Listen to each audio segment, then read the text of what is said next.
The world constantly forces us to be kind, empathetic, and to prioritize others' feelings above our own. We are taught that being able to weep for another's pain and tending to the emotions of those around us is the mark of a mature human being. But let's look at the truth. What has the empathy you've so diligently offered actually done for your life? Are you becoming an emotional trash can for others? Is your own soul being eroded while you try to match everyone else's mood? Today, we must face a very uncomfortable but powerful truth. Sometimes being cold is a much higher virtue than being empathetic. Empathy looks like a warm light, but uncontrolled empathy is merely a fire that will eventually burn you to ashes. In psychology, there is a term called empathy fatigue. It refers to the phenomenon where over-immersing yourself in others' emotions paralyzes your rational judgment and exhausts your mental energy. It is like jumping into water to save a drowning person without any preparation, only to drown alongside them. If you truly want to help someone, or if you want to protect your own life, you must first step out of the water and stand on cold, solid ground. Being cold is not the absence of emotion. It is the power to pierce through to the essence of a situation without being swayed by emotion. When you become cold, the world can no longer treat you carelessly. If you have lived your life unable to refuse rude demands and trembling at the gaze of others, you are currently imprisoned in a cell called empathy. People often think that the more empathy they have, the more moral they are. However, excessive empathy often leads to biased judgment. When you are consumed by the emotions of the person crying in front of you, you fail to see the objective facts or the greater justice hidden behind them. Emotion is like a fog that obscures the truth. Cold reason clears that fog and tells us exactly what needs to be done. The reason you must learn to be cold is not just to protect yourself. It is to make better choices and provide more accurate solutions. A warm heart alone cannot solve anything. Only when a cold head is present do we gain true wisdom.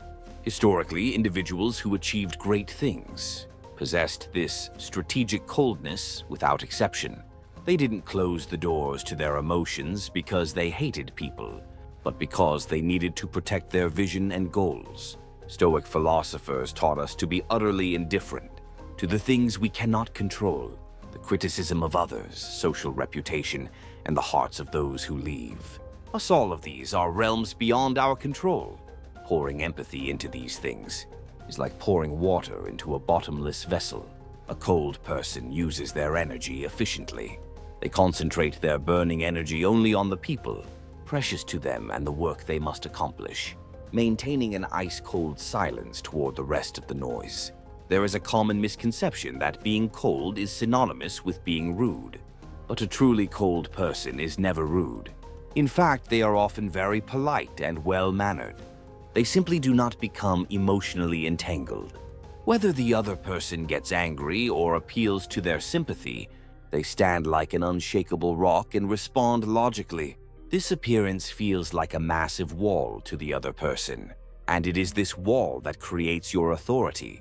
People vent their emotions carelessly at those they perceive as easy targets, but they show respect in front of a person with a cold, solid wall.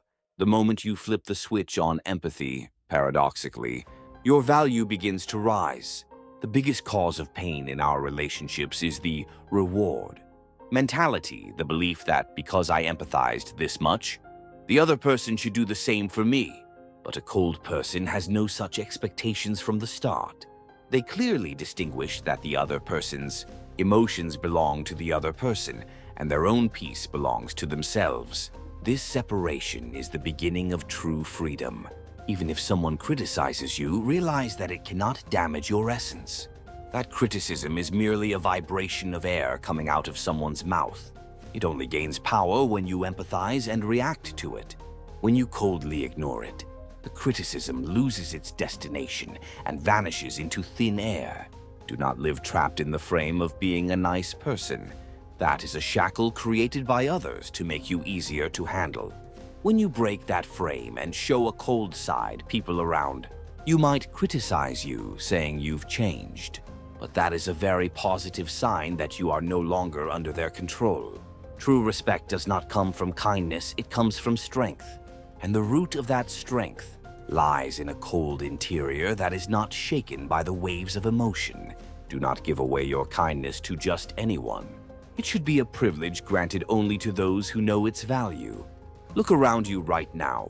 Are there vampire-like beings who take your empathy for granted while draining your energy? Showing them your warmth is like pouring water into a sieve. It is time to turn off the faucet. When they pour out their complaints, respond with a blank face. When they try to trigger your guilt, refute them with logic. Coldness will be the highest fortress protecting you. Within these walls, you can finally escape the gaze of others and design your true life.